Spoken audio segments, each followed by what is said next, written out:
and taxpayer waste, fraud, and abuse being exposed across every agency of our federal government. It comes at a time where oversight of U.S. foreign aid has uncovered billions of dollars that have been weaponized in furtherance of globalist far-left ideologies. The American people want change.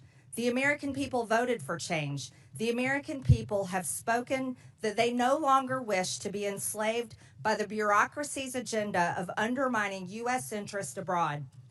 In 2023 alone, Americans privately donated over $557 billion of their own money. Corporations donated over $37 billion. Foundations donated over $103 billion. That is incredible of the American people. In 2023, nearly 76 million Americans, almost 30% of Americans, formally volunteered through an organization. Volunteered. The government did not make them do that. They did this on their own. Donating and volunteering time is what supports schools and shelters, hospitals and hotlines, food banks, and more across only our country. Not only our country, but across the world. Ask anyone in Western North Carolina. Whether it be individuals, churches, or businesses, the American people are the most generous people in the entire world. And I'm so proud of that. They should be the ones who decide where their money goes. They can choose if they want to donate to a charity, a school, a church, or a nonprofit. They can choose if they want to privately donate to a transgender salon in Mumbai. They can choose if they want to privately donate to the British Broadcasting Corporation.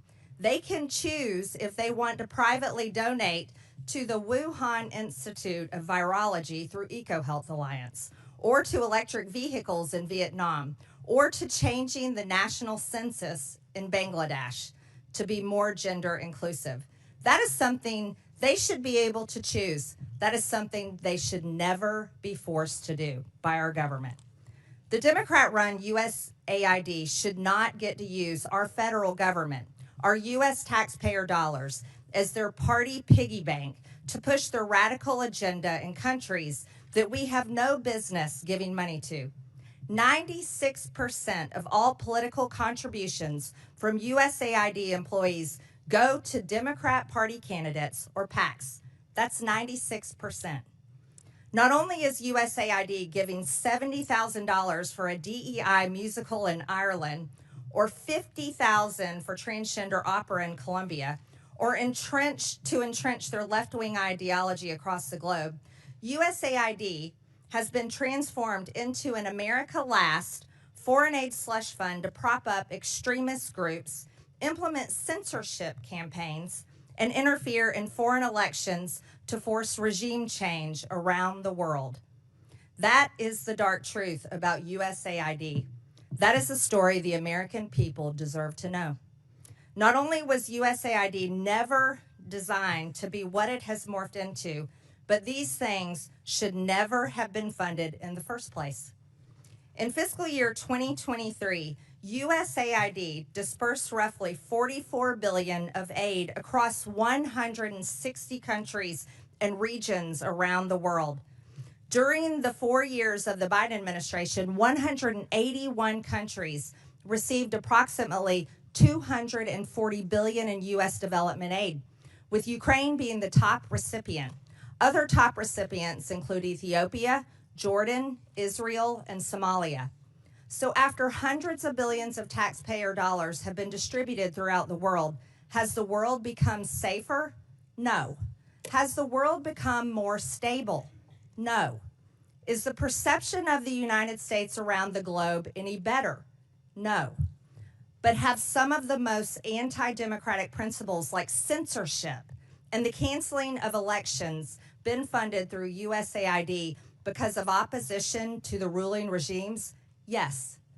Has money through USAID been funneled to terrorists? Yes. Foreign aid from USAID to the UN, particularly the UN Relief and Works Agency for Palestinian refugees in the Near East, is directly funding Hamas terrorists.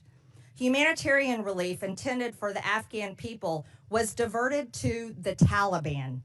Money intended to support democracy is being used as a slush fund for liberal propaganda supporting terrorist, gender ideology, diversity, equity, and inclusion, climate activism, censorship, and regime change.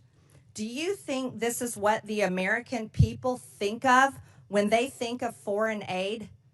Absolutely not. Taxpayer funds have literally been used to undermine U.S. interests and counter American foreign policy goals under the guise of foreign aid. This is unacceptable, and the American people agree.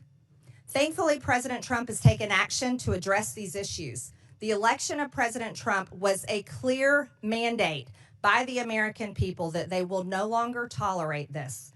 He is putting an end to the foreign aid slush fund, ensuring the hard-working American taxpayers' dollars are supporting America First policies and taking care of our own people at home.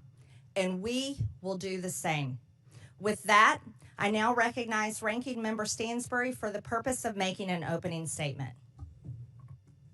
All right, well, good morning, everyone, and welcome to the Elon Musk Chainsaw Massacre. Except for this remake of a classic is terrible because it's hurting real people, and its lead character, Mr. Musk, hasn't shown up in front of this committee or Congress at all.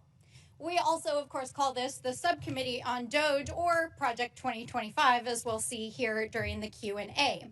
So today, in this hearing on foreign aid, which the GOP has called, you're going to hear all kinds of wild conspiracy theories, accusations, and unfounded data. It's designed to confuse and provide cover for Donald Trump and Elon Musk in their reckless gutting of our foreign aid and our reordering under the Trump administration of international affairs. But before we dive into the details, I want to zoom out and provide some critical context here about why this is happening. So first of all, let's talk about what happened over the last 2 weeks as the administration took an abrupt about-face in international relations after 64 years of USAID and supporting our allies in Europe, turning its back on long-standing allies and now suddenly embracing and enabling U.S. foreign adversaries. Let's do a little oversight here. Last week, the administration shocked the world as the vice president took to the global stage and addressed European leaders and informed them that the Trump administration believes that the greatest threat to Europe is not the autocratic leader who invaded our Western ally 3 years ago and committed war crimes and atrocities against the Ukrainian people and threatened Western democracy, but instead the VP said it was, quote, a threat from within. He then snubbed our German allies and in an unprecedented move, tacitly endorsed and then met with a far-right candidate from the German parliament who Elon Musk has spent months backing. This is a party that is so extreme that even conservatives in Germany will not form a government with them. Then, over the weekend, Donald Trump went on a wild rant on social media, embracing Vladimir Putin and repeating Russian propaganda, trying to rewrite history and falsely claim that Ukraine started a war against its own people. Then, on Monday, Trump had the United States of America vote with Russia, North Korea, and China as 4 of the only 8 countries in the world voting in the UN against a resolution supporting Ukraine and affirming Ukraine's sovereignty. When you think about what this means in the context of American history, it's truly astonishing. That same day, which was only 2 days ago, the administration announced that they would proceed with firing another 2,000 USAID workers, even as a court ruled that the administration's dismantling of the aid organization is illegal. And interestingly, one of the main opponents of USAID programs is Donald Trump's buddy, Vladimir Putin. Why? Because among the programs that the U.S. was funding before the funding was frozen was aid to Ukraine, including safe houses on the front lines, a free and open press to help keep people informed what was happening in the war, not to mention refugee resettlement in the United States. USAID was also engaged in democracy building in Eastern Europe and the Balkans, especially with the fall of the USSR. Of course, Mr. Putin didn't like that either. And these investments have been totally decimated over the last several weeks. Over the last 5 years, USAID has funded international aid to 212 countries around the world to promote international peace and security, to help maintain stability, and ensure that we are making good on America's promises. These investments are a fraction of the cost of weapons and defense, and the U.S. in the process is able to help promote national security, stop global pandemics, prevent hunger and mass migrations, and make the world and the United States a safer place. So when we hear conservative allies of Donald Trump repeat wild and unfounded claims about international aid, and we see a coordinated attack by conservative media, think tanks like those who are here today, members of Congress, the administration, we have to ask ourselves, what is really going on here, folks? Why the hell are they so hell-bent on dismantling an organization that has been so vital to American interests and Western democracy for so long? Over the last several days, they have fired thousands of federal employees. It really does make you wonder, doesn't it? And by the way, while they've been doing that, China has actually moved in already to places in South Asia that had their funding cut and is beginning to replace American diplomacy and aid in those places. So as we listen to this hearing today and hear from our witnesses, which I look forward to, I hope that we can get to the bottom of what is actually going on here today.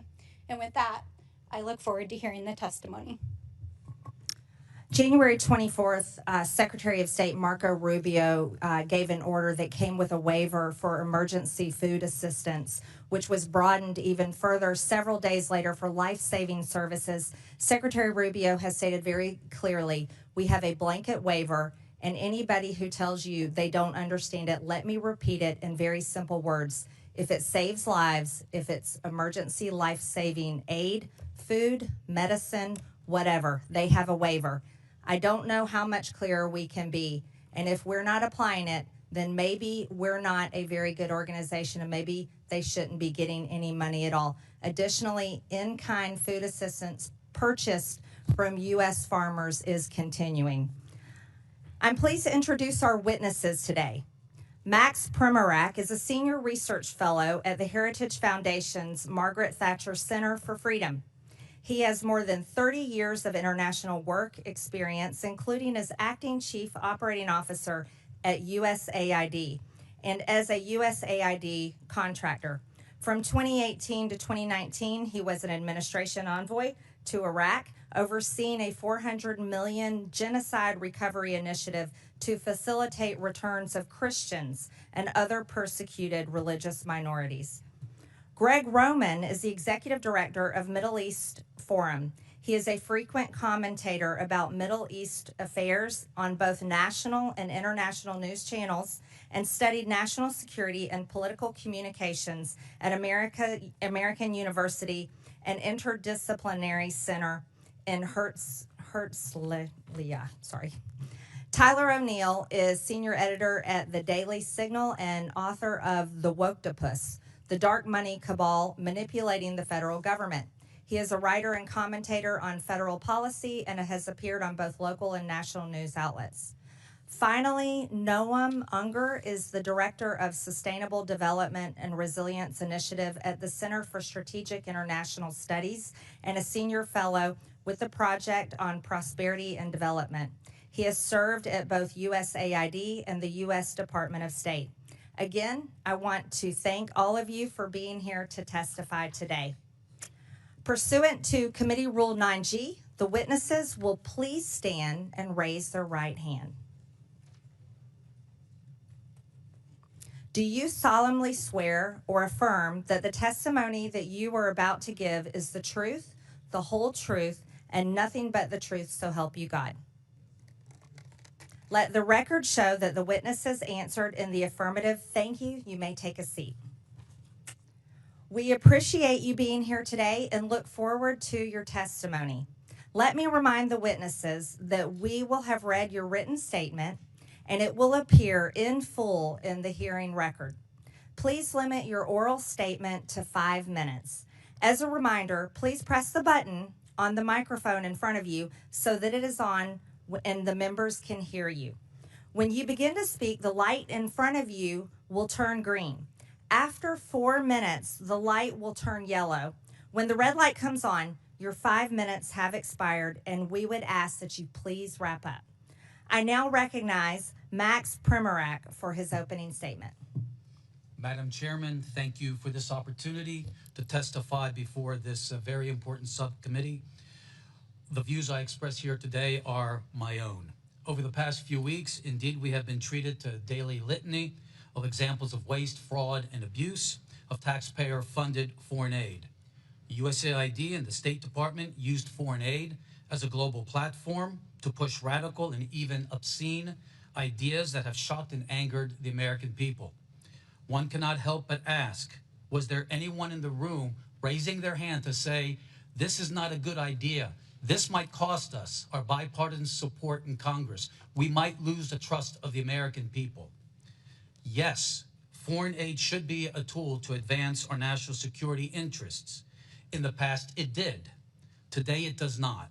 Frankly, it has been doing harm. While spending more on aid, there is more world poverty and hunger today, more political instability, and developing countries are more beholden to our adversaries. At USAID, I co-chaired an interagency working group that put all aid projects through a counter-China lens. That was dismantled. Instead, the Biden administration wasted billions of dollars on a global green agenda that forced poor countries to rely on China for their energy needs. These countries sought more trade with and investment from the United States to bind our countries closer together. Instead, they got transgender, diversity, and abortion programs that have alienated billions of people. Despite what we hear in the media, there is no linkage between how we do aid and our national security. South Africa has received billions of American aid dollars, yet is China's main Africa partner. South Africa is the S in BRICS. It supports Hamas and Iran and opposes us at every turn at the United Nations. Last summer, Mozambique and Tanzania, other large aid recipients, conducted 2-week military exercises with the People's Liberation Army, expanding Communist China's power projection to the lip of our Atlantic Ocean. 19 of the top 20 USAID recipients are members of China's Belt and Road Initiative. While acting Chief Operating Officer at USAID, I approved strong vetting policies for our humanitarian assistance in countries swarming with terrorists. That too was ignored by the Biden administration. Vast sums of U.S. money have been diverted to fund terrorists in Gaza, Syria, Yemen, and Afghanistan. NGOs have been hit with heavy fines for violating our anti-terrorism financing laws. But closer scrutiny is warranted, for the problem is endemic in the aid culture. Last year, USAID launched its $45 million Global Civil Society program based on the social theories of an Italian Marxist. Literally, we have been funding radical NGOs around the world that oppose capitalism, democracy, NATO, and Christianity. None of this is counter-China. This is counter-America. Again, a resounding yes that foreign aid can be a powerful tool of diplomacy to promote freedom, prosperity, and peace in accordance with our national interest and our values, but not as an instrument of progressive imperialism. Regardless of which party controls the executive branch, aid officials must ensure that every single foreign aid program can pass the Middle America smell test on waste, fraud, and abuse. Aid decisions must always secure bipartisan support. There must be full transparency on who is being funded and what they're doing, not only for the members of Congress, but especially for the American people. The fiduciary failure of our aid officials over the past 4 years has done tremendous damage to foreign aid's credibility and America's standing in the world. Thank you, and I look forward to your questions.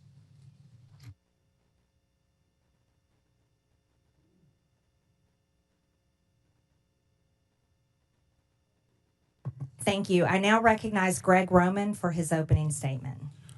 Madam Chairman, Ranking Member, and distinguished members of this committee, thank you for the opportunity to speak today. My name is Greg Roman, Director of the Middle East Forum, and I'm here because there's a fox loose in the henhouse of our foreign aid system, a system intended to uplift lives abroad that instead has funneled millions of taxpayer dollars to radical and terrorist-linked organizations.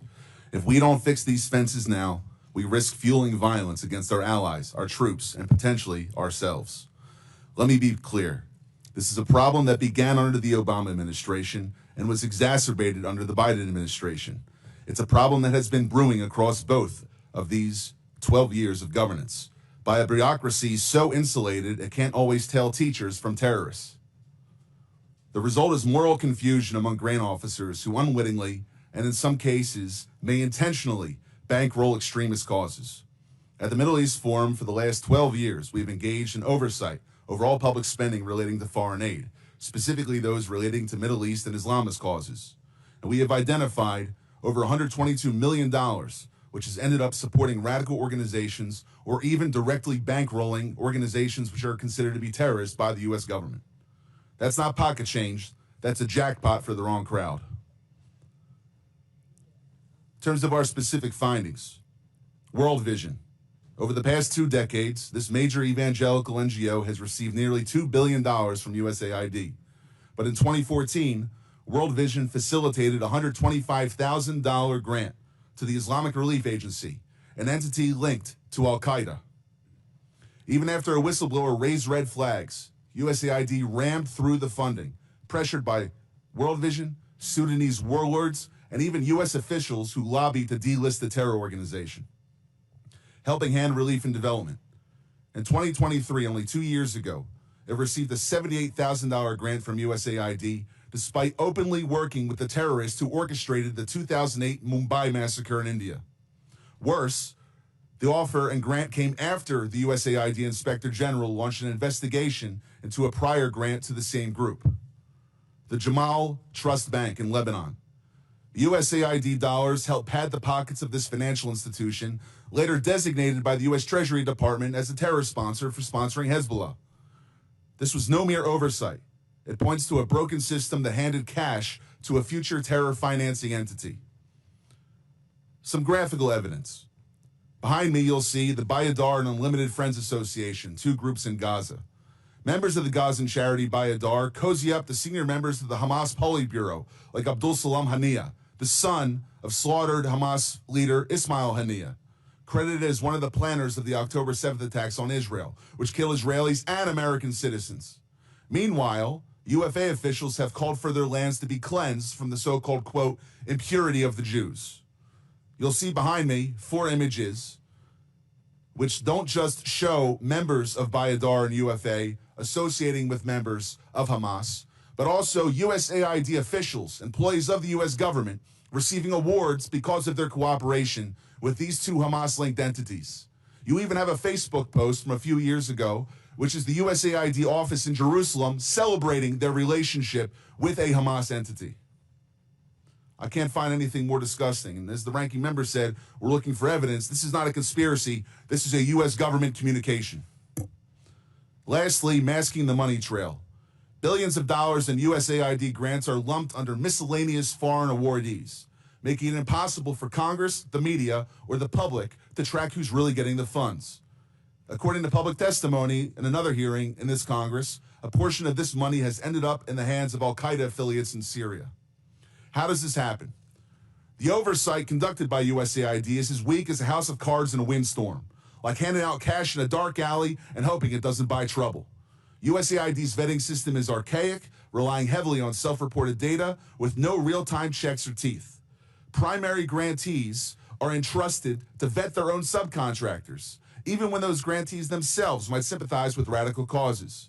In places like Gaza or Sudan, groups with blatant extremist affiliations slip through because the so-called gatekeepers have no incentive or even an ideological desire to shut them out.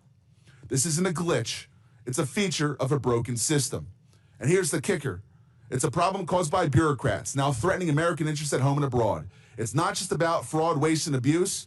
This is a threat to American national security and potentially criminal, and this committee should take action to ensure that the Department of Justice acts on it and does everything in Congress's power to not just investigate, but refer criminal actions to the proper authorities. Thank you.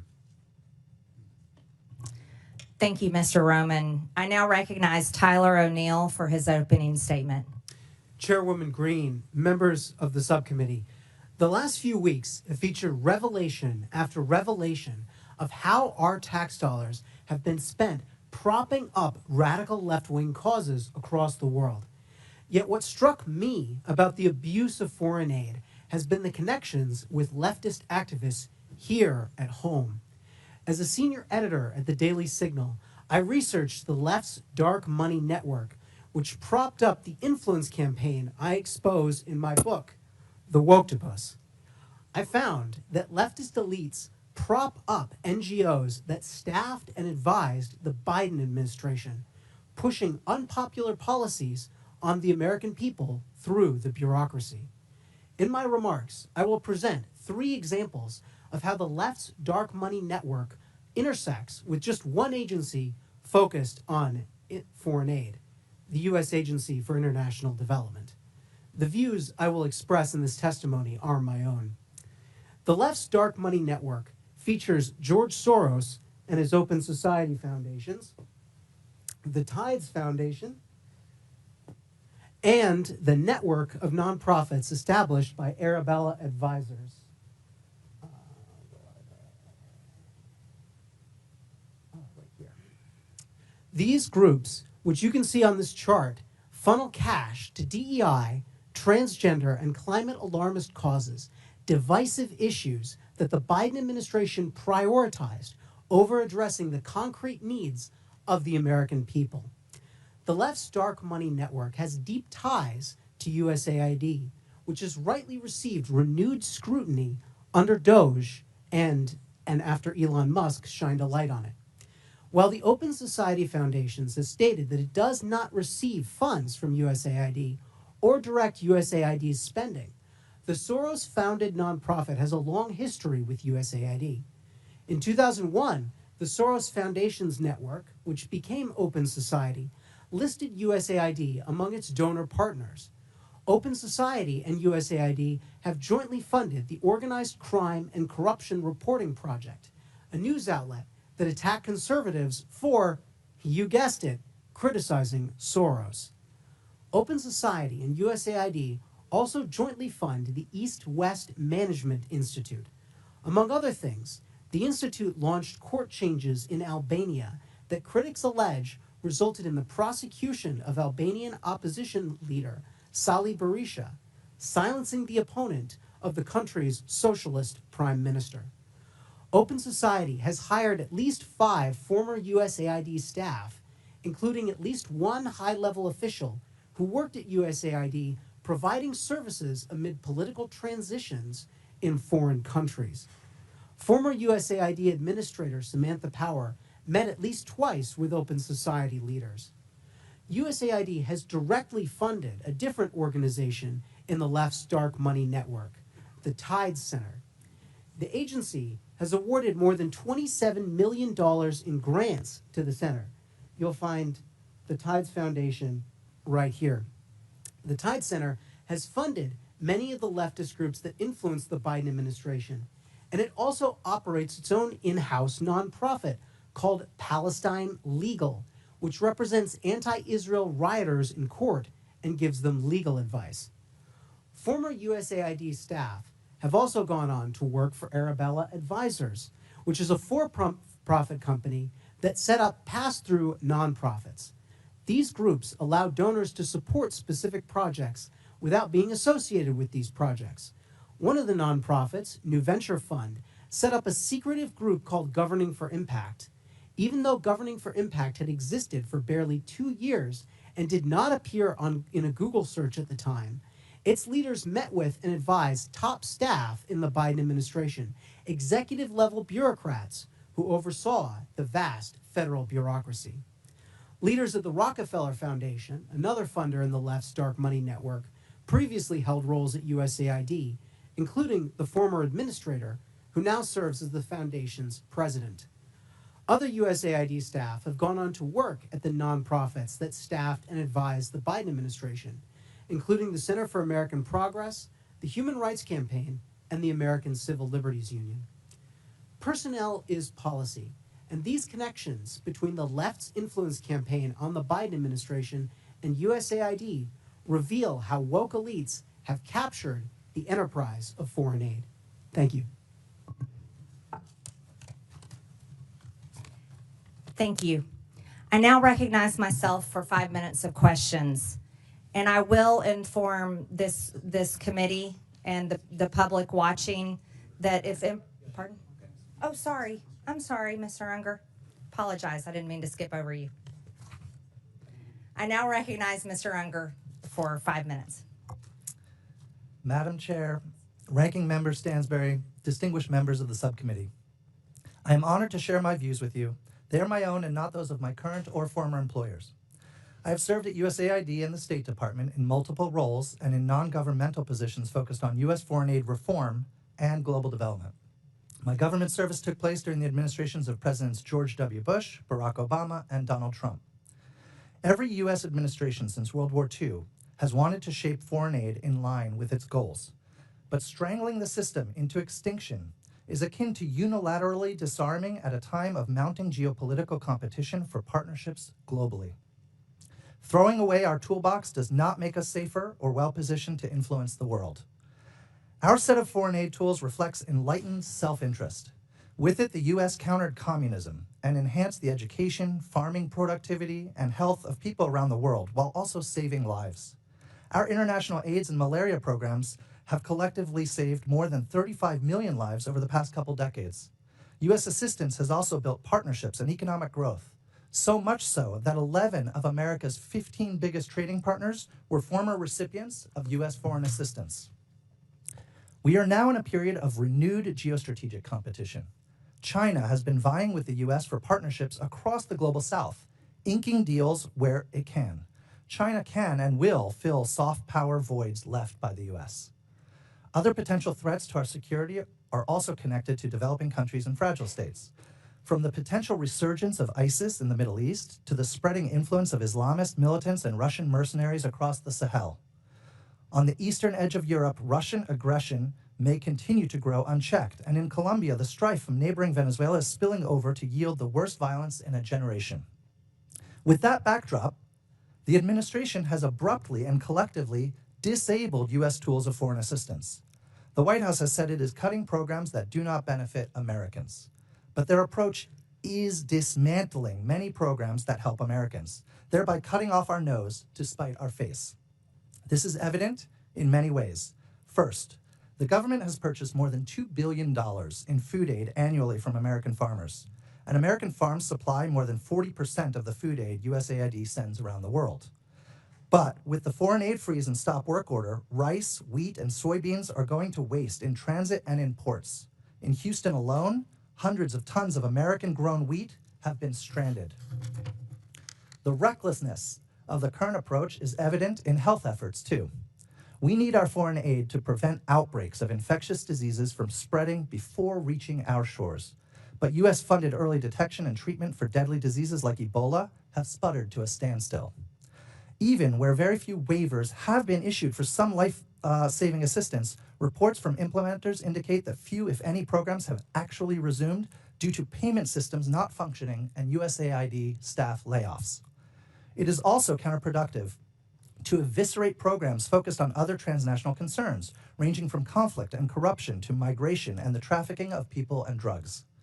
This unserious review process is additionally causing our government to be tied up in court cases that may drag on for years and prove costly in connection to broken contracts and potential violations of law. These losses are unnecessary, even if, or perhaps especially if, you believe, like I do, in the need for reforms.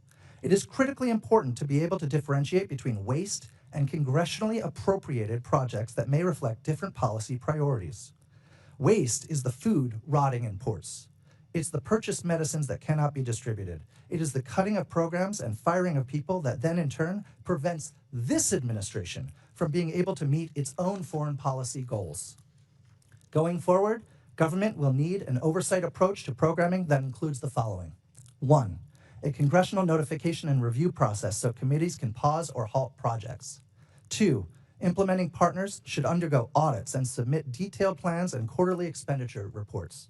3, in highly insecure contexts, there should be a vetting of key program staff against classified counterterror databases before U.S. dollars are spent. And 4, an inspector general should be empowered to conduct investigations and other activities to help identify, prevent, and punish any proven misuse of taxpayer funding. The issue before you today is that these elements are precisely the safeguards that have already been in place at USAID. But the staffing to carry it out has just been gutted.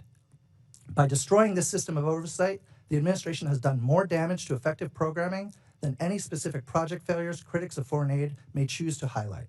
We should all care about foreign aid. We should care enough to make it better, not kill it. Congress has a role to play. Thank you.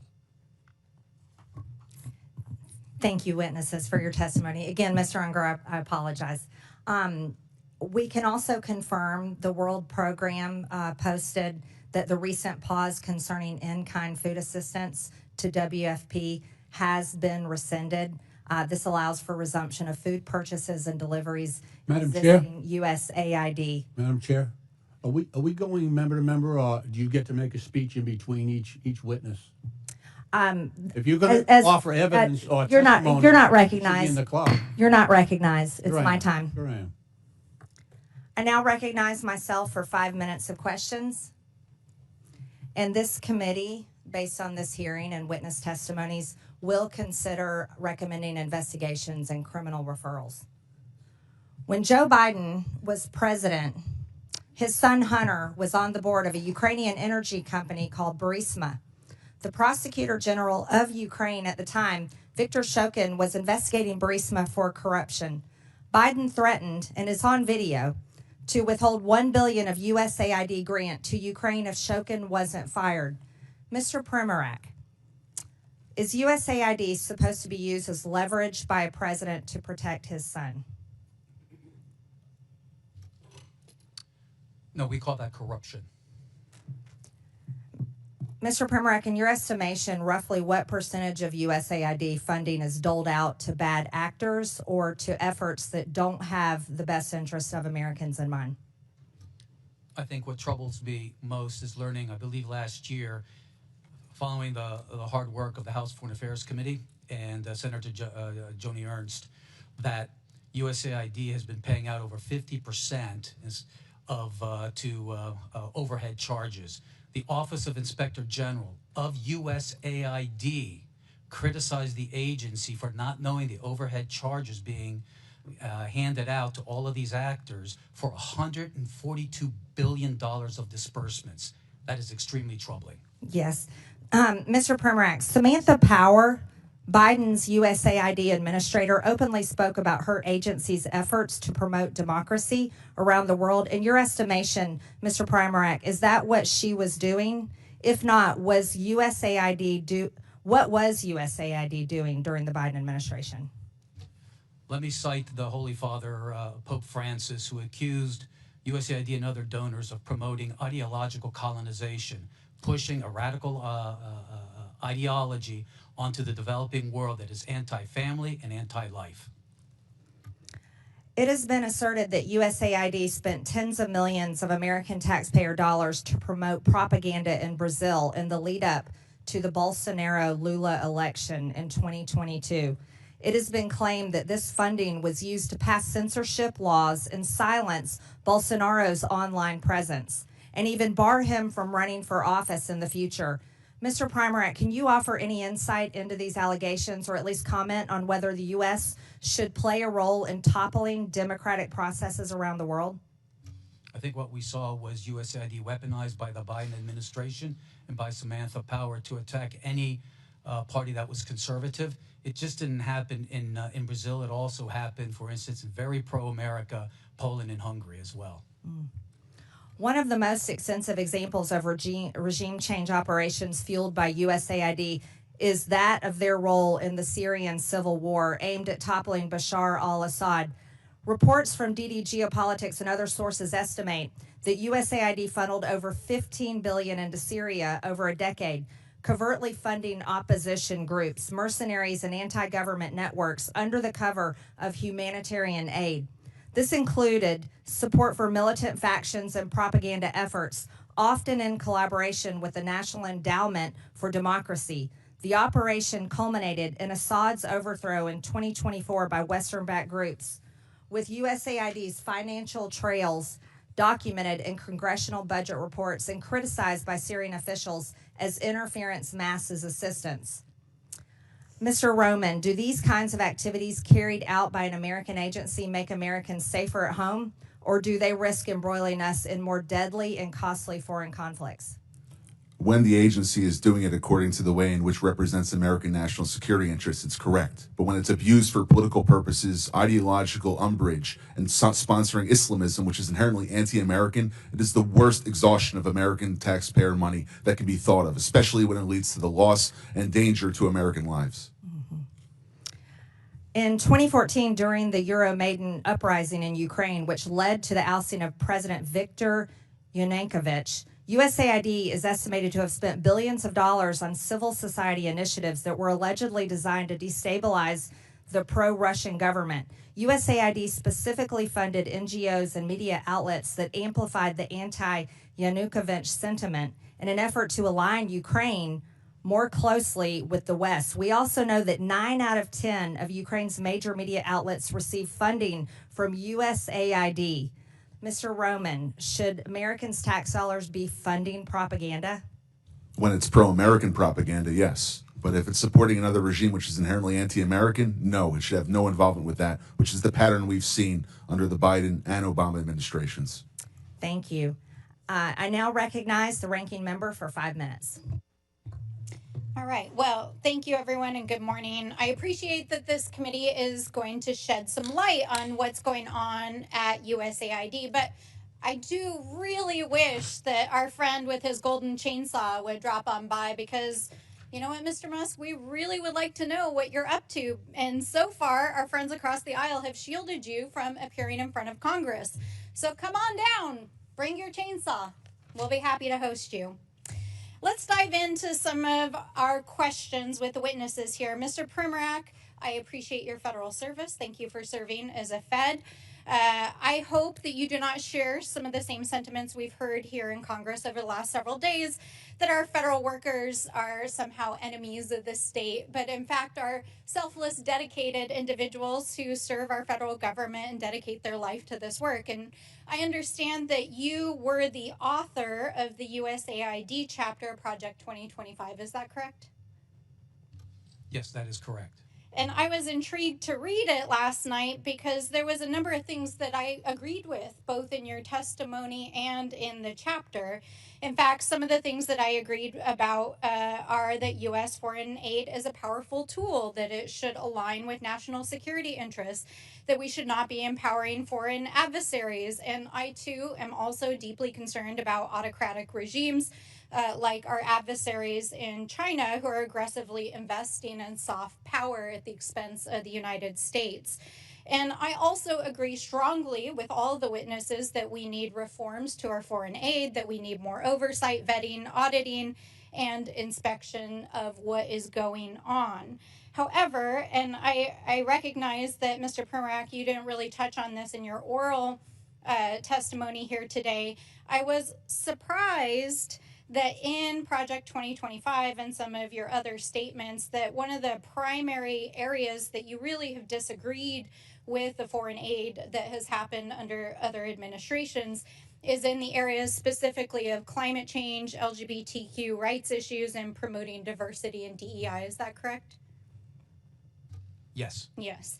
And although you did not testify as much today here about these issues, I want to just make sure you do believe in climate change, correct? Climate change, sure.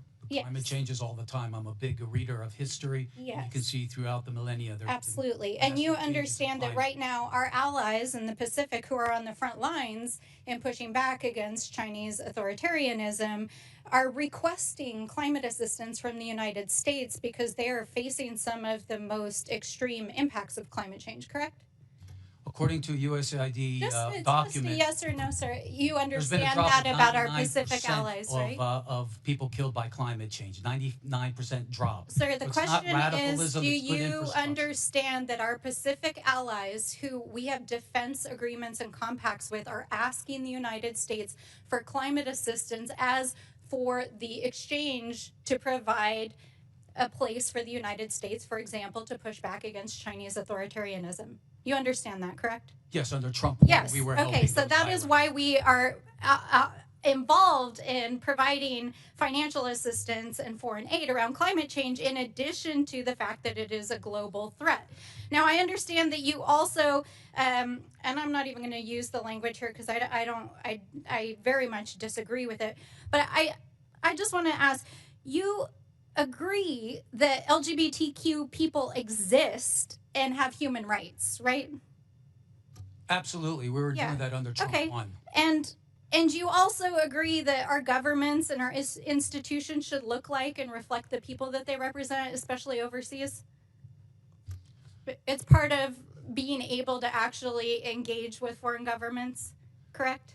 If we want to do counter China, there's nothing more that has I'm alienated asking billions you a of very people than pushing straightforward an question. ideology that they resent. Okay. Well, I see that you're not interested in engaging in the conversation. And while we can agree to disagree, I'll take this as a difference in values, maybe worldview. But I just want to point out here that this perfectly aligns with what the Trump administration is doing in trying to gut programs around diversity, equity, inclusion, supporting LGBTQ rights and human rights overseas, and climate change, and helping our allies overseas. And this is not waste, fraud, and abuse. This is a different worldview. You can't just call something waste, fraud, and abuse because you disagree with it. Now, Mr. O'Neill, it's nice to see you here again. Oh, I am out of time, and I will circle back. Thank you. I now recognize the gentleman from Texas, Mr. Cloud, for 5 minutes. Thank you, Chairwoman, and I appreciate you holding this hearing. I appreciate you witnesses for being here. It's been astonishing to watch. We already knew that there was a tremendous amount of waste, fraud, and abuse in our federal government, but to watch over the last few weeks as the extent and egregiousness of it has been revealed. I've said a number of times how aggravating it is that this government is forcing the American people to pay for the demise of their own country. We've seen this a number of times, especially in how foreign aid is treated. And much of this funding we're realizing now, as Mr. O'Neill has pointed out, we're uncovering is the world's largest money laundering scheme in history. And so I would like to think that if these kind of things were put to a vote, that our friends on the left wouldn't vote to support a pickle maker in the Ukraine, or to have transgender operas in other countries, or to send people to Paris Fashion Week and the like. I would like to think if that was a vote, that would also get a no vote on the other side of the aisle, that this is stuff that is not necessarily, the taxpayer dollars shouldn't be funding. But you got to wonder about the vitriol you see when these things come and cover to protect these things. Now, definitely the border trafficking institution that was set up, the complete industry, the censorship apparatus, those are examples where we really saw that these taxpayer dollar funds were going to these NGOs that were purely leftist organizations that were turning out voters and getting all this, basically being a campaign front at taxpayer expense. And so you got to wonder how this is happening, because this is not in the legislation. There's no line item in a legislation that has these sort of things in it. So, Mr. Primac, I'd like to ask you, where are these decisions being made? Who's making the decisions about where these dollars go?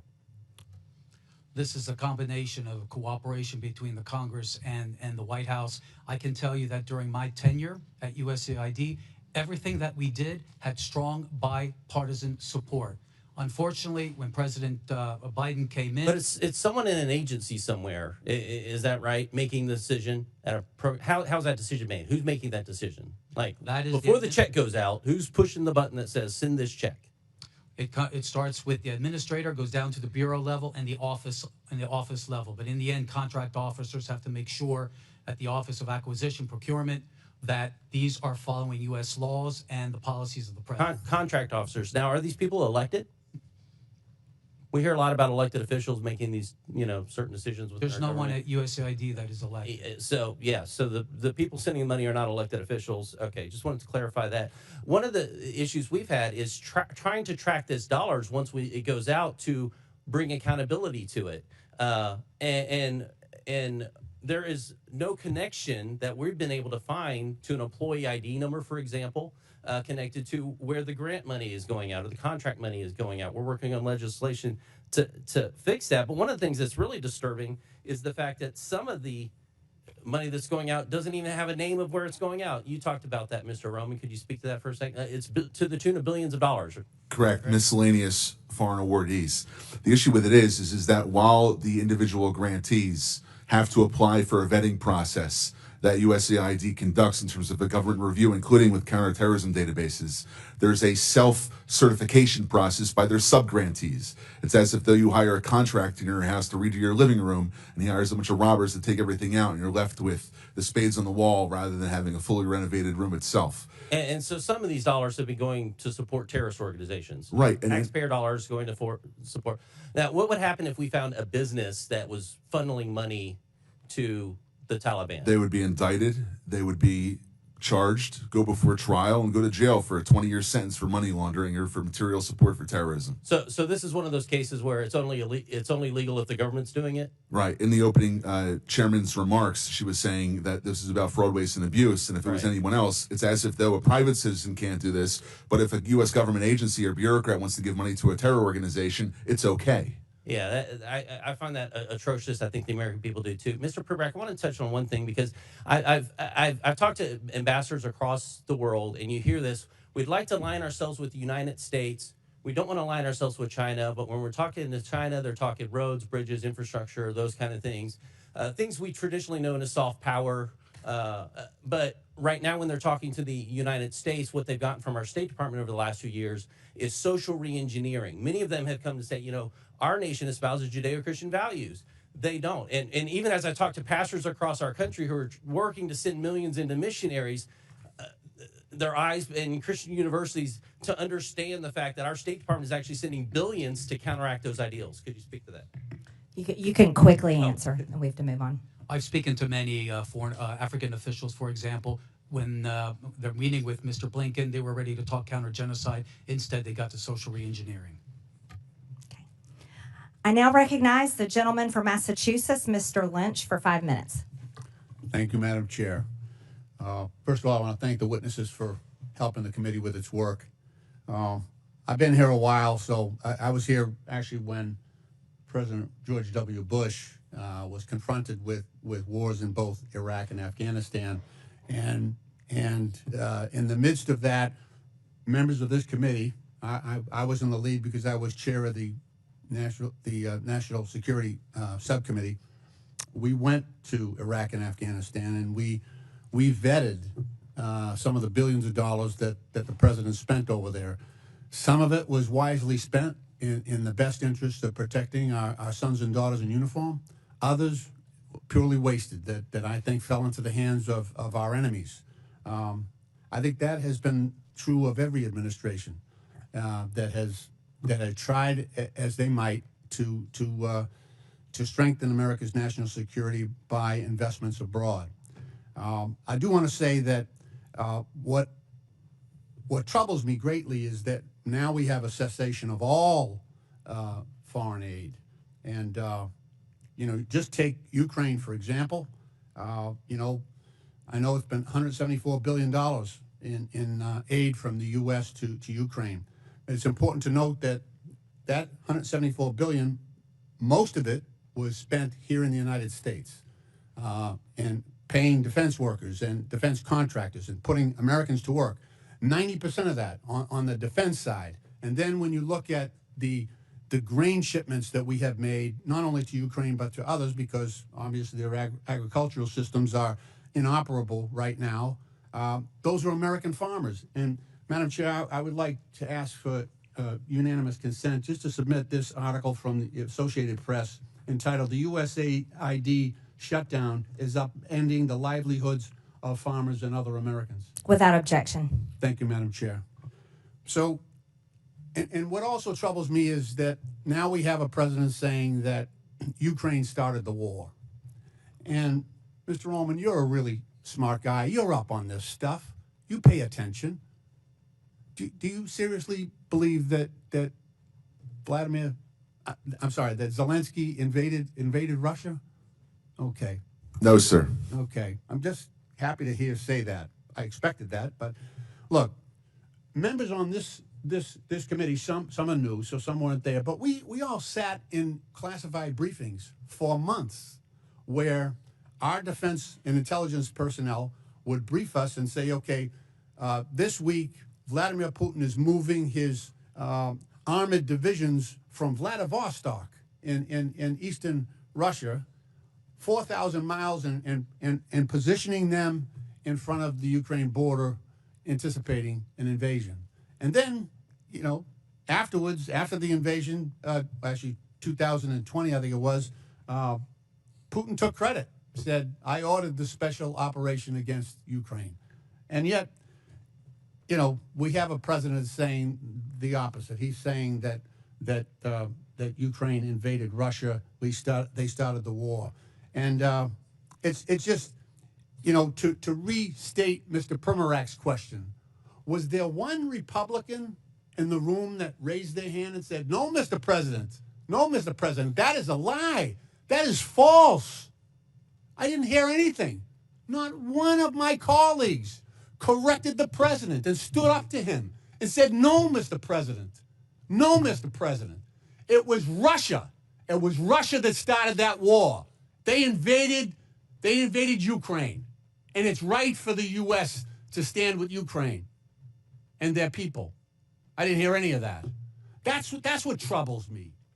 You know? I had instances where I agreed with George W. Bush on some things. And I had plenty that I disagreed with. But, you know, that's Congress's role here. That's our job, to call out the truth to power. And so this idea that all foreign aid should be suspended is an attack on common sense. It's an attack on American national security for this country, and we should be more careful. I agree. Let's look at the areas where we're spending foreign aid in an area and in a way that is good for U.S. national security, and let's get rid of the stuff. Some of it you've already pointed out that it is not in our central interest. That's a good process that I would like to engage in. Thank you, Madam Chair. I yield back. I now recognize the gentleman from South Carolina, Mr. Timmons, for 5 minutes. Thank you, Madam Chair. My colleagues across the aisle are quick to judge the actions of this president in the early days of his administration. But I didn't hear any loud voices from across the aisle when President Biden, who was clearly experiencing severe cognitive decline, ran this country. I don't even know who was running the country. I don't know who was making the decisions. I don't know how those decisions were being formed and who was signing the executive orders he was engaging in.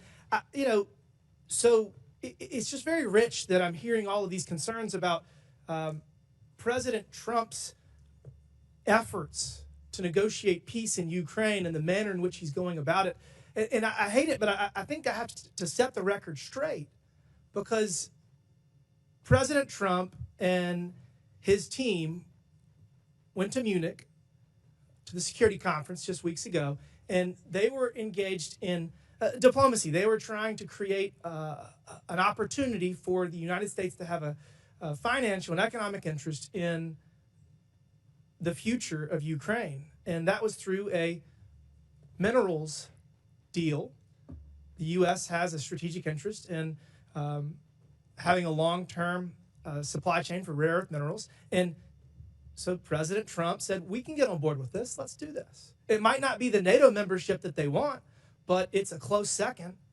And so your concern is related to those conversations because Zelensky originally said, yes, let's do it. That sounds like a good deal. And then within 24 hours, he backtracked. He did a 180. And he actually started disparaging President Trump. And he was disparaging the administration. So, yeah, President Trump said some things and tried to create pressure to then bring Zelensky back to the table. Whoa, guess what? Guess who's on the way to Washington to sign the minerals deal? So I get it that my colleagues across the aisle want to throw stones at everything that President Trump does. My favorite was when President Trump was engaging with Canada and Mexico, and the Democrats didn't even have time to throw stones at his attempt to bring them to the table, secure their side of the border, because it only took them 4 or 5 hours to come to the table. The articles hadn't even gone to print yet. So, look, President Trump is going to negotiate peace in Ukraine. He's going to bring all of our hostages home in Gaza, and he has deserved the leeway. Now to the issue at hand, USAID. 77 million people voted for President Trump because we are out of balance. The Biden administration, whoever was running the show, engaged in ridiculous policies that the American people disagree with, whether it's with DEI or trans policies, whatever it is. We're turning the page, and we're not going to abdicate our leadership in the global community. We're going to hit reset because we are so out of balance that all we can do is go to zero and then build back. Because we're not going to spend $2 million on sex changes in Guatemala or $32,000 for a transgender comic book in Peru. These are ridiculous policies that the American people have overwhelmingly said they do not want. So, Mr. Roman, to the issue at hand.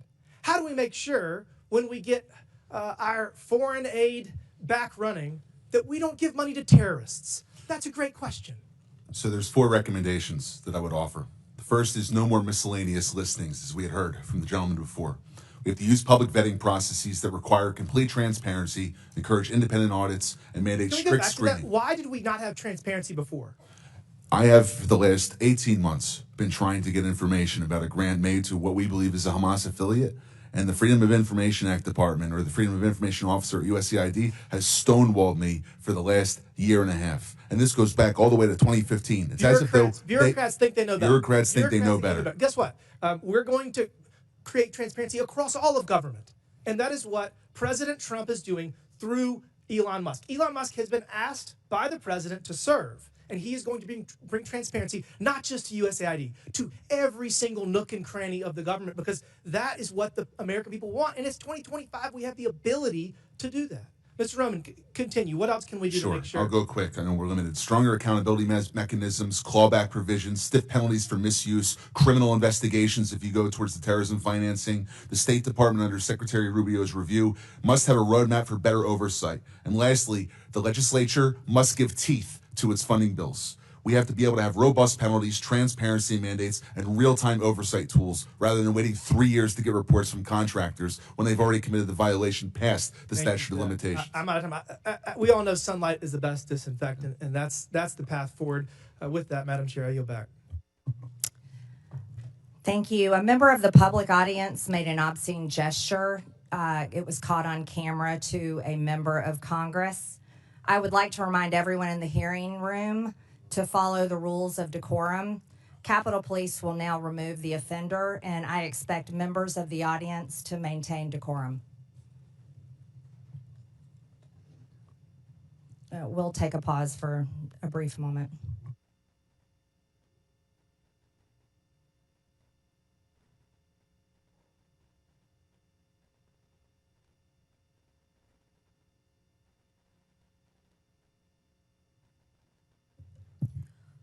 Point of order or a point of clarification, Madam Chair. Okay. Well, never mind.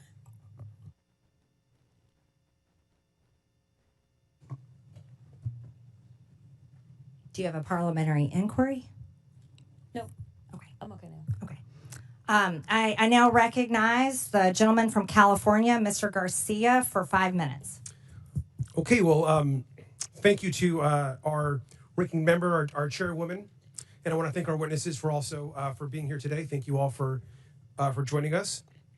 So this is obviously our second hearing on DOGE, and certainly as Elon Musk and Donald Trump work together to destroy our federal agencies.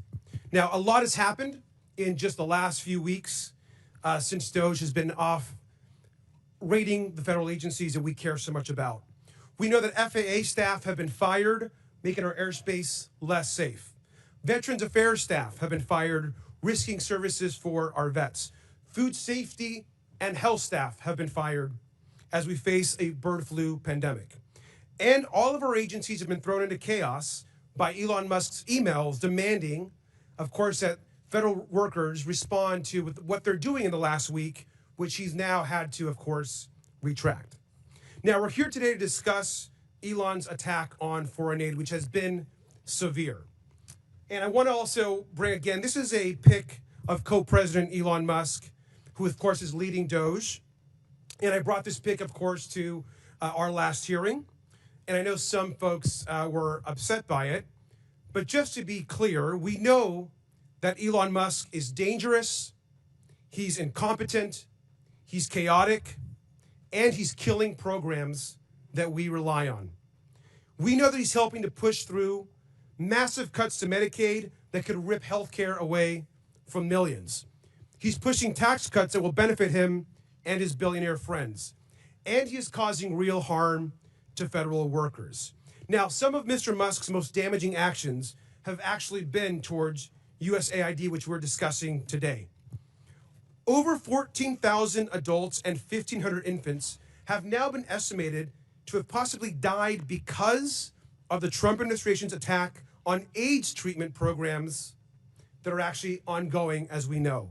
They're hurting real people and damaging our national security. Now, if you look at this chart and you look at all spending in the government, and you want to look at foreign aid, of course, of which USAID is a part of, it's less than 1% of our total budget. USAID spends around $40 billion per year. Around $40 billion per year of this entire federal budget. Meanwhile, other parts of the budget, including, for example, the Defense Department, spend almost 16% of all federal spending in fiscal year 2025. In fact, about half of other discretionary spending in this chart. Now, the Department of Defense is the only agency to never pass an audit. USAID actually passes audits all the time. And yet we're attacking the one agency that actually is able to pass an audit while we leave untouched the agency, of course, that can't even pass an audit. Last year, the Department of Defense failed to account for 63% of its assets. Trillions of dollars worth of equipment haven't been properly documented. And it's not just their failure to pass an audit. I want to just quickly ask about some key programs that are over budget and behind schedule. This, of course, we know here is the F-35 fighter jet. Will cost us $2 trillion over the course of its life cycle. These planes are often delivered late. They often cannot fly. And right now, we know that the F-35 is $183 billion over budget. Mr. Unger, which is more, the $183 billion cost overrun of the F-35 or the entire USAID budget? The former that you mentioned, sir. And this is the literal combat ship. The Navy, by the way, thinks this is basically useless in actual combat. Could have a lifetime cost of over $100 billion, according to ProPublica. Mr. Unger, that's also way more than the entire USAID budget. Is that right? Yes, way more. Thank you. And I also want to just ask you about the Central Intercontinental Ballistic Missile Program, which has seen its costs soar over 81% during its program cycle. It costs $141 billion with cost overruns and soaring program cost. Mr. Unger, you know what I'm going to ask you, but is $141 billion more than the entire USAID budget? Absolutely. Mr. Unger, Elon Musk and his companies have received about almost $40 billion in government contracts, loans, subsidies, and tax credits. That amount, that roughly $40 billion, is basically enough to run USAID for an entire year. Is that correct, Mr. Unger? That is correct for USAID's budget and the programs that it manages. The majority isn't talking about Elon Musk programs or asking them here to testify. They're attacking USAID and are supporting a billionaire who gets richer every single day. We got to push back every single time. And with that, I yield back. I now recognize the gentleman from Tennessee, Mr. Burchett, for 5 minutes. Thank you, Chair Lady. Mr. Roman, are you aware that we are sending $40 million a week to the Taliban? Yes, sir. Can you name other instances of foreign aid going to terrorist organizations? We have assisted al-Shabaab in Somalia. There's been instances of the Khamsi network in Sudan, Hamas, Islamic Jihad, Hezbollah, Kata'iba Hezbollah, Hayat Tahrir al-Shams in Syria. Dozens of terror organizations have received indirect assistance from U.S. foreign aid. Could you elaborate a little bit on the mechanisms in place that are to stop foreign aid from going to terrorist groups, and why are they not working if we have any in place? Sure. And I would note that these are, you notice these are terrorist weaponry. You see some AKs, SKSs, some snipers, some clips, some clip carriers probably made in China, and I believe these are small landmines here beside right there. Let's use Gaza as our case study. $2.1 billion in American taxpayers' money to Gaza since October 7th when Hamas invaded southern Israel. USAID money was going in terms of an emergency use authorization to try to go to parties that USAID formerly had a relationship with in the Gaza Strip. They had to have been vetted by OFAC. They should have been vetted against the special designated terror list from the State Department and from other Treasury organizations. Waivers were granted because they said that there was an emergency use to have that money come in to Gaza, thereby jettisoning the usual typical screening procedures. As a result, 90% of aid that was going from the United States by way of its agents in Gaza ended up in Hamas-controlled areas. And this is ridiculous. Essentially, what the U.S. assistance to Gaza did was underwrite the ability for Hamas to survive until the ceasefire was just passed a few weeks ago. There was no strategic thought for it, and there was no screening. Seems like the emergency might have been armed terrorists to kill civilians. Would that be accurate? That's accurate, and even more than that, Samantha Powers, the administrator for USAID, was intent on having Israel not be able to defend itself. To not be able to defend it. Correct. Mr. Primac, is that correct? How do you say that? Primac? I got Burchett, man. Nobody gets mine right, so don't worry about it. What is it? Primac? Perfect. All right, thanks, brother. How did terrorists exploit our foreign aid loopholes? Well, we have a lot of our international. You pull your mic up. I'm sorry. Can you hear me? Yes, sir. You have international NGOs and UN agencies actively lobby here in Washington, D.C. against vetting policies that would prevent it. I was the senior vetting officer at USAID, and what we did. Did you say United Nations is doing this? The UN? Sure, everybody who's getting money lobbies here. That they're lobbying against us. I'm sorry, Mr. Roman. There's actually someone who used to work for one of those lobbies, the largest NGO lobby, Interaction. One of our co-witnesses here worked for them from 2018 to 2023. USAID effectively self-funds its own external private lobby that then goes back to Congress and asks for more money for USAID. So the taxpayers fund this lobbyist who's working against American interests. Correct. Possibly killing our allies and possibly Americans. They bring together groups in Washington that overseas work with groups that kill Americans. Yeah, I don't need a flow chart to show that. I appreciate it. Do you think USAID programs have been aligned with the national security interests of the U.S.? No, they have not. They have actually helped China. Mr. Roman? No. Okay. How do these programs compromise our national security, Mr. Primac? They actually push China. They actually push much of the world towards China on the green energy agenda. They push people, ordinary people, billions of people towards China because of the resentment caused by our social re-engineering. Are we being lobbied by these pro-communist China groups currently? But a lot of these countries don't even have to lobby because they get the money anyway, like South Africa. Yeah, and in fact, these lobbyists have come to the House and have tried to kill legislation like H.R. 160, which was meant to increase transparency in USAID's funding of overseas organizations. Is that a current piece of legislation? That's from the last session. And give me that number again. H.R. 160. And what does it do? It was meant to give U.S. lawmakers the ability to have higher transparency in terror financing investigations aimed at scrutinizing extremist groups. Mr. Primac. We had a regulation before we left in the last administration that anybody who touches money in countries where there's terrorists, those names have to go through databases, terrorist databases. That was overturned by Biden. Overturned by Biden. Chair Lady, I am currently 5 seconds, but I wanted to mention something. There's a lot of rhetoric used on this committee, and I would urge my friends on both sides of the aisle, let's stick to the actual information. This rhetoric is, I've received death threats, and I know the Chair Lady has, and it needs to stop. We need to tone it down. Thank you, Chair Lady, and thank you. Thank you, Mr. Burchett. Madam Chairwoman, I'd like to ask for unanimous consent to enter a few items into the record relating to the waivers that have been provided by the Secretary. And because Mr. Burchett just went now, there is some reporting, and perhaps he's in the room if he'd like to respond, Madam Chair.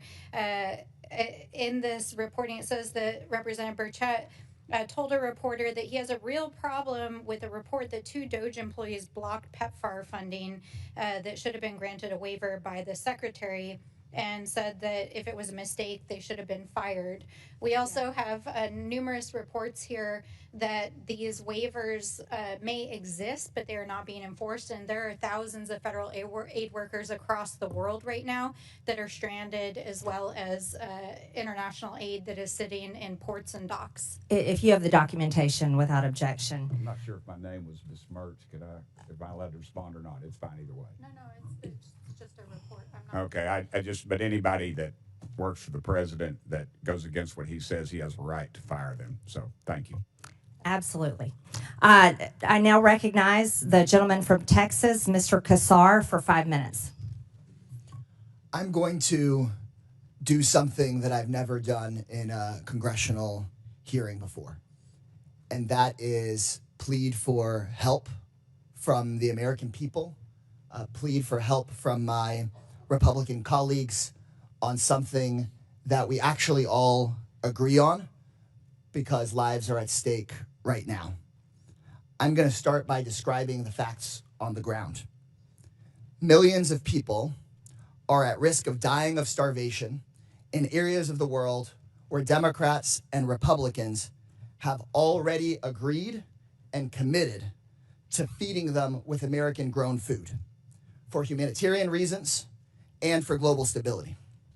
But yesterday, I spoke with people in charge of warehouses in Sudan and Ethiopia, warehouses full of food, but because of DOGE, that food is trapped in the warehouse out of reach of starving and dying moms and kids.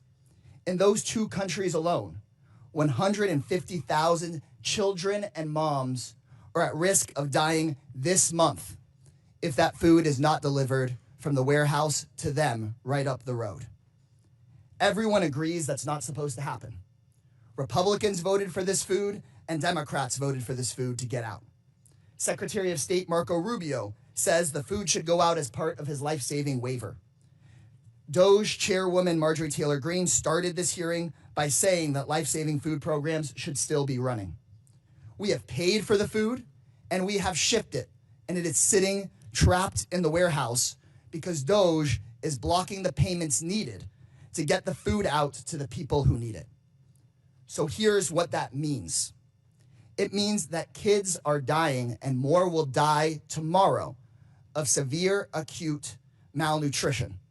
If you want nightmares, just Google severe acute malnutrition and look at the photos. The way that healthcare workers determine if a kid is dying of this is they measure their bicep. And if their bicep is less than 4.5 inches around, then that means you could die of starvation tomorrow. Think of a kid's arm fitting through this hole. Think of your kid's arm fitting through this hole. These kids could die tomorrow. You've heard today about the waiver for life-saving humanitarian assistance, and all I'm asking is for Rubio's waiver to be made real. People watching at home, you can do something about this. I know many of these hearings are live on Fox News. I'm a Democrat. For many of the people watching, you may not agree with me on many issues, but I think we can all agree that this food needs to get out of the warehouse and to these kids.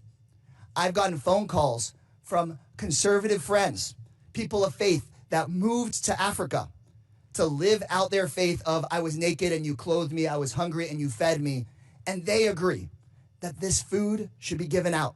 So call your Republican congressperson, call the White House, tell them you know they didn't mean to do this, but that this food needs to go out tomorrow. If you're in the press, cover this story. Ask questions about Ethiopia. Ask questions about Sudan. Tell the world about this. And to my Republican colleagues, DOGE is not going to listen to me, but you can fix this.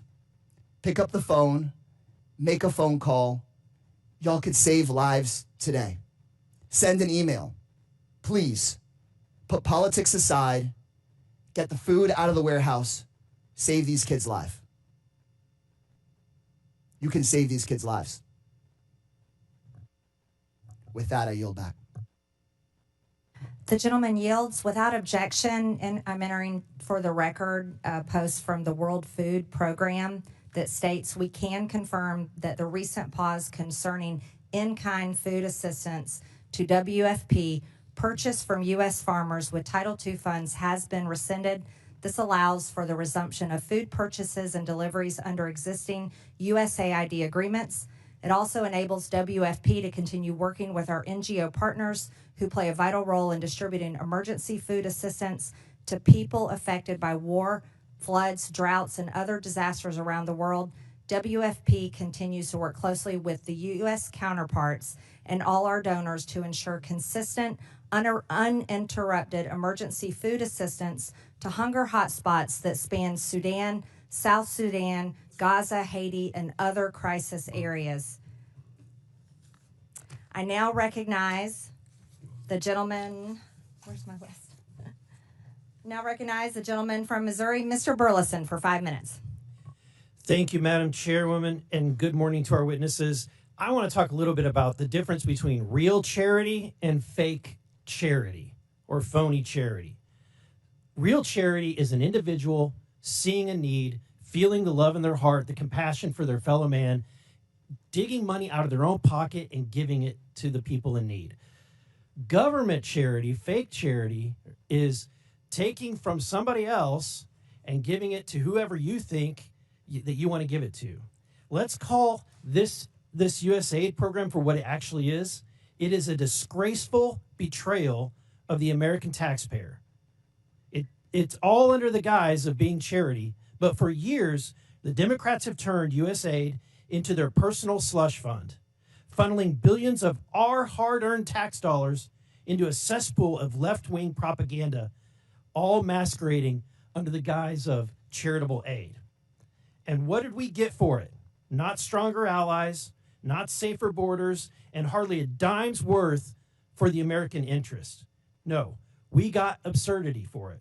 Taxpayer cash bankrolling climate activism, DEI, that are frequently at odds with the values and the needs of the countries that we're supposedly aiding. This isn't aid.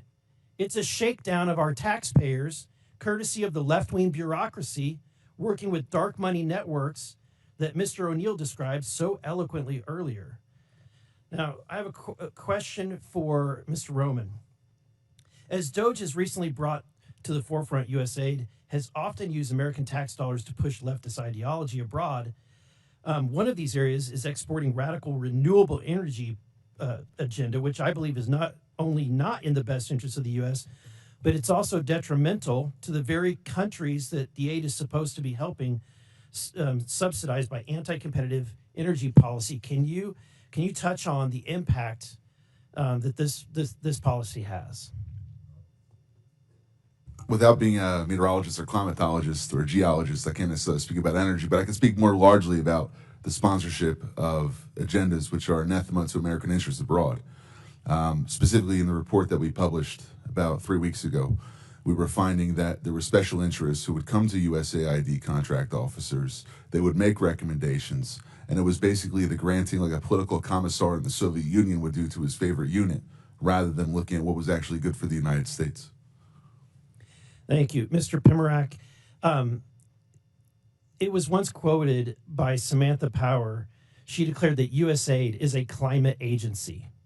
And so DOGE recently canceled 10 climate and clean energy programs, including a nearly $85 million award aimed at increasing clean energy in Africa. Also, a $18.7 million program for electric vehicles to be adopted in Nepal. My question to you is USAID a climate agency? They wasted a lot of money on it. I can't think of any other agenda that has caused as much poverty and hunger as the climate agenda. For example, the higher energy cost hits the poor the hardest. For poor farmers in Africa that have to rely on natural gas-based fertilizers, it became too expensive, so crop yields just plummeted. And these countries at the same time were prevented from developing their own fossil fuel industries in which they could generate the income to finance their own social services. Thank you. And my last question has to do with the promotion of values outside of the values of the United States and Western culture. As a member of Congress, I've had diplomats from other countries come meet with me in my office and beg us to stop using the aid that we're sending to their country as a leverage point to force them into doing things that their countries find abhorrent. One of those is the promotion of abortion. USAID is being used to push ideologies, including abortion ideology, across the globe. In fact, during the Biden administration, one of his first actions was to sign a memorandum reinstituting the foreign aid to abortion programs. But Mr. O'Neill, that jeopardized the same funding that was supposed to be helping people with AIDS. Yeah, we've seen throughout the Biden administration the impact of these far-left organizations propped up by the left's dark money network, pushing a host of causes, particularly on abortion. I have a big chapter talking about the prosecution of pro-life protesters. Thank you. I yield back. I now recognize the gentlelady from Texas, Ms. Crockett, for 5 minutes. Thank you, Madam Chair. I just want to see if we can level set, because I don't know if people truly understand the point of USAID. First of all, can I just ask you really quickly, each of you, yes or no? Do you believe that soft power matters? Yes or no, Mr. Unger? Yes. Yes. Yes. Absolutely. Okay, so for the American people, because I don't know that there's been a conversation about soft power, but soft power is basically our way of building diplomacy around the world. And so how we build that diplomacy probably looks different in every different administration. But the issue that I have right now is that some would argue that we've taken a butcher knife where we need a scalpel, or others would just say that we are throwing out the baby with the bathwater. But either way, we are not accomplishing our goal, because as it's been laid out, we have people that have gone hungry, we have people that have died. So let me try to make sure that people understand what it is that soft power is, which is building diplomacy. The next part of that I want you to understand, those of you that are watching, is that as members of Congress, we do have congressional oversight to the extent that we actually travel the world. We go, we sit down with world leaders, we talk to them about the programs that we have, we talk to them about trade. We also have an opportunity to go and visit and talk and see exactly how our dollars are being spent. And if you are a good member of Congress, you do that. And I do want to tell you about an experience in Africa, but I got to get through these other remarks. So if I have a chance, I'm going to tell you why I believe in this with my whole heart. We all know that my Republican colleagues have a weird fetish with dictators or wannabe dictators. So it should not come as a surprise that they're here attacking global democracy programs. For 6 decades, USAID has been vital in reducing global poverty and hunger, helping to resolve health threats like the Ebola outbreak, which reached Dallas, where I represent, in 2014, and countering regional threats from Russia and China. Not only is pro-Putin President Trump threatening economic warfare against our closest allies and partners, he's blaming Ukraine for Russia's invasion, threatening military force against Greenland, and starting tariff wars with Canada and Mexico. He's also defying a court order to release billions of dollars in U.S. foreign aid. This committee should be providing providing oversight of the executive branch's illegal impoundment of federal funds. But we're here today so the chairwoman can peddle new conspiracy theories about U.S. foreign aid. The dismantling of USAID is just another part of the Republicans' chaotic foreign policy and pro-dictator agenda. Republicans are turning their backs on American farmers who provide nearly half of USAID's global food assistance. I'm going to stop here really quickly. Because I think what happens is that when the American people hear that we're sending out money, they believe that we're just dropping bags of money places. And that's not what we do. But let me tell you, China does.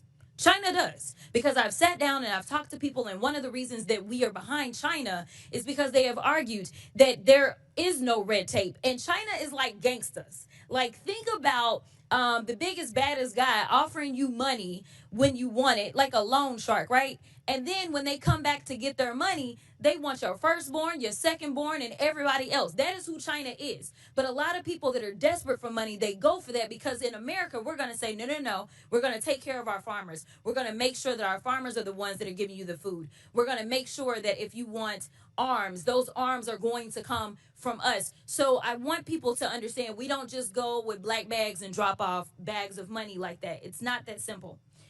But I want to get to a couple of questions because I know I'm running out of time. Mr. Unger, the chairwoman stated that, quote, the federal government has been sending billions after billions of dollars to push left-wing ideology, fund radical extremist groups, and usurp the will of the people abroad and here at home. Is saving 20 million lives through the president's emergency plan for AIDS relief, or PEPFAR, part of some left-wing ideology? Yes or no? No, in fact, Okay, PEPFAR was created by Republicans. It was created by Republicans. Thank you for that fact. In fact, it was a Bush, a Texan. What about eradicating polio in nearly every country and cutting malaria deaths in half? No. Okay. So here's the other thing, and I don't know if anybody knows the answers to this question. We have been talking about USAID and trying to pretend like it's the devil, but when we look at the numbers, is it 50% of our budget that goes to USAID, Mr. Unger?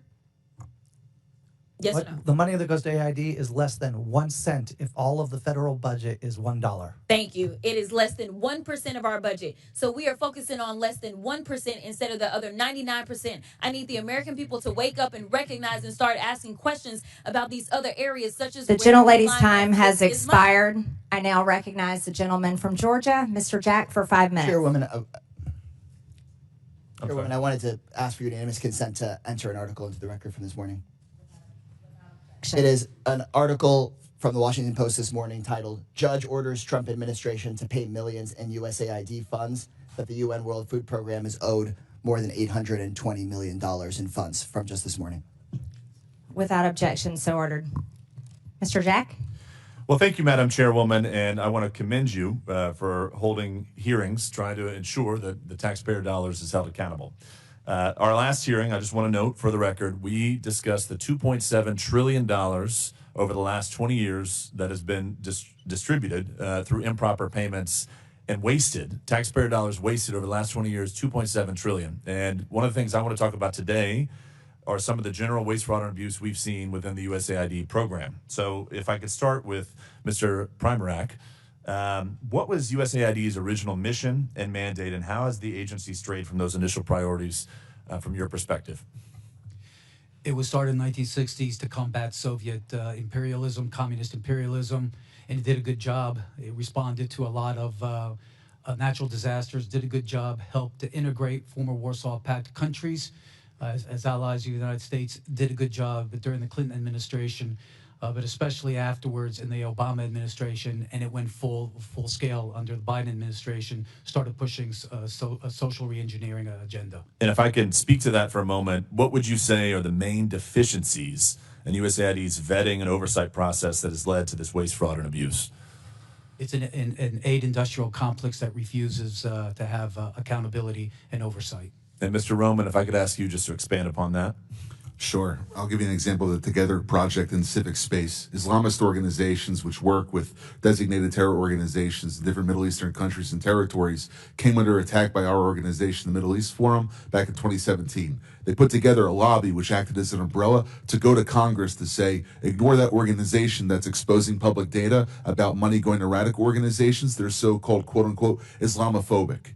So by using politically charged language, they try to cover up their associations with terror organizations. Then they went back to USAID, said, look, Congress is going to fund us now because we lobbied for successful bills, and they got more money.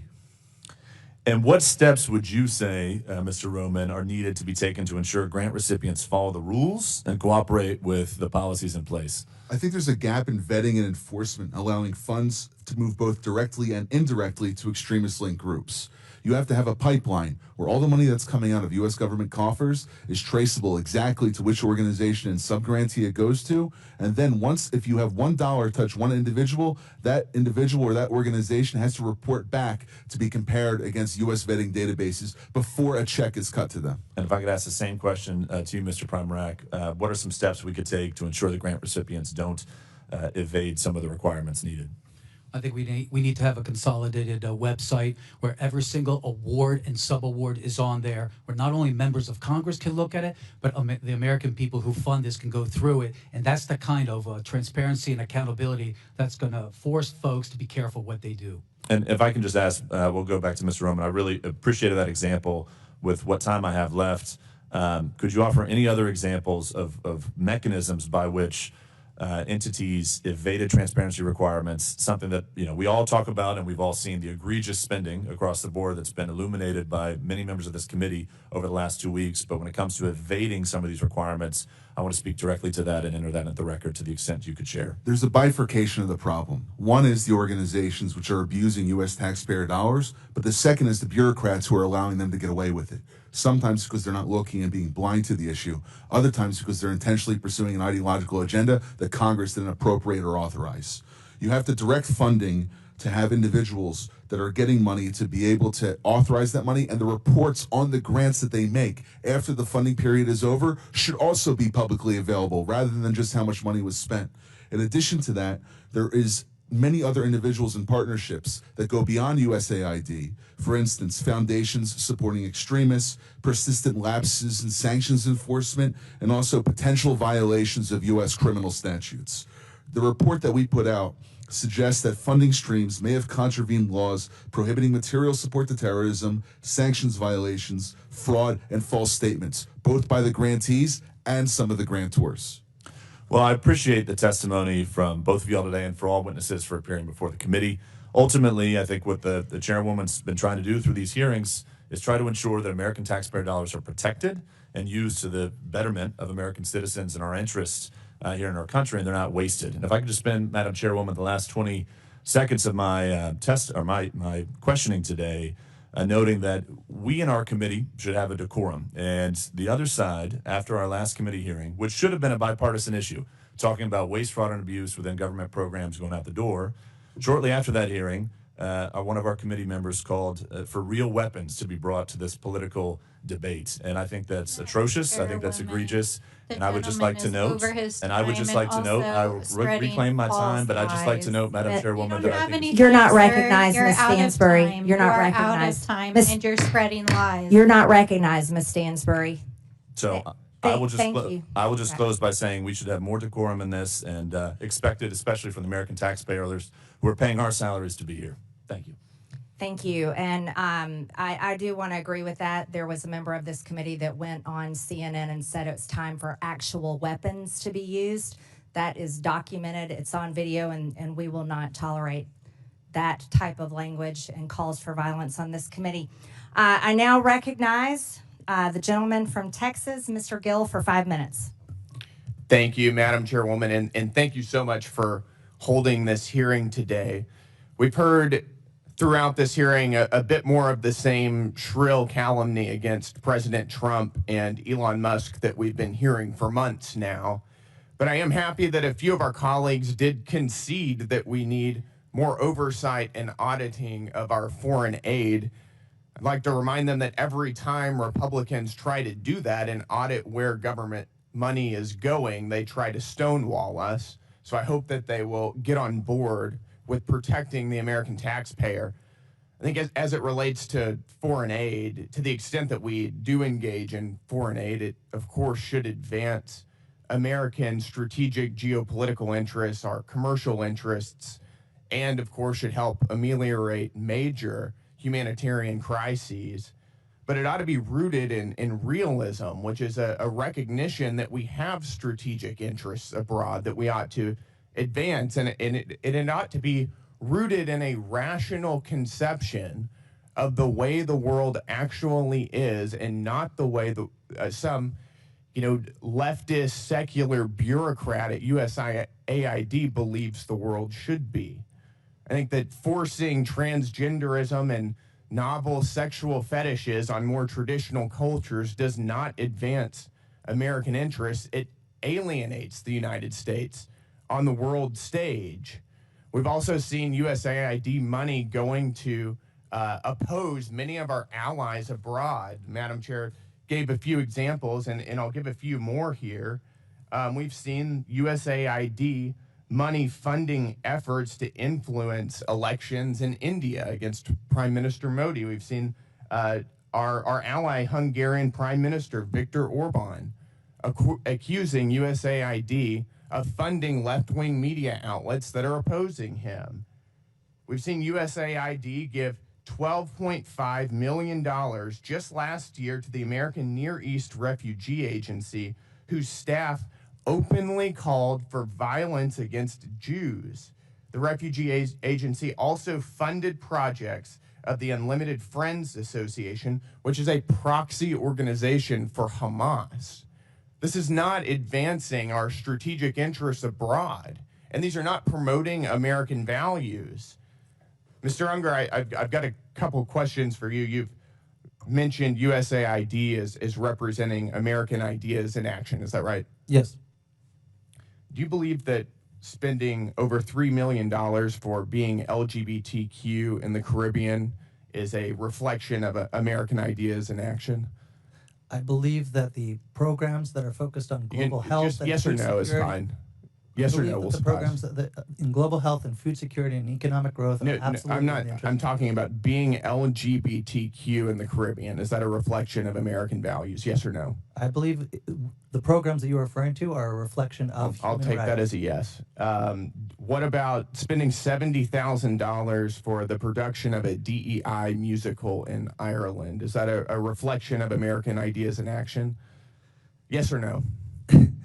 Yes. Yes. Okay, great. Do you think that spending $2 million for sex changes and LGBTQ activism in Guatemala is a reflection of American values? The information that you are using is Yes so or no? faulty that it doesn't It's a yes or no subscribe question. to USAID projects. No, that is a direct description of what we're spending our tax dollars. Do you think that sex changes and LGBTQ activism in Guatemala is an accurate reflection of American values abroad? Is that it's a yes data or no coming question. from DOGE? Is that a yes or a no? What I want to understand This is the a data yes or coming no from question. DOGE? Because they counted the same I'll take that USAID as- program you're 3 not going times. to filibuster. We're reclaiming my time here. We'll go to another one. How about $1.5 million to promote job opportunities for LGBTQ individuals in Serbia? Is that a reflection of American values? Providing job opportunities for allies around the world is absolutely in the interest of the American people. Well, I would like to maybe challenge you if you really believe in promoting DEI. I've got about 20 seconds left. Then in giving jobs to somebody based on their minority status or the color of their skin or their sexual proclivities, you might want to consider stepping down from your job and giving it to somebody who has more minority points than you do. Well, if that were what With that, I DEI yield. is about, My time maybe is I would, over. but it's I'm not what yielding. it's about.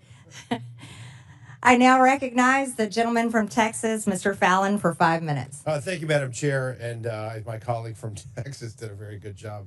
Listen, the sky is falling. We hear it now, and not just in the DOGE subcommittee, but we hear it in oversight from our friends across the aisle. The sky's falling. The world's going to end. People are going to die. And then when they say Elon Musk's name, it's never Elon Musk. It's Elon Musk.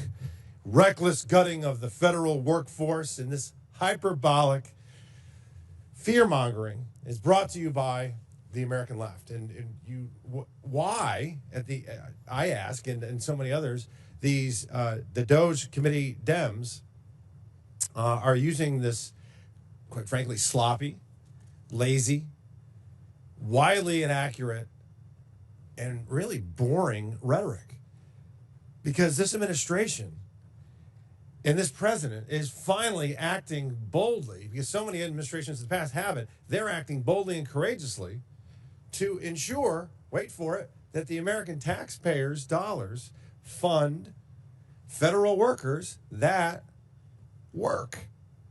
I know that may be a radical concept to some.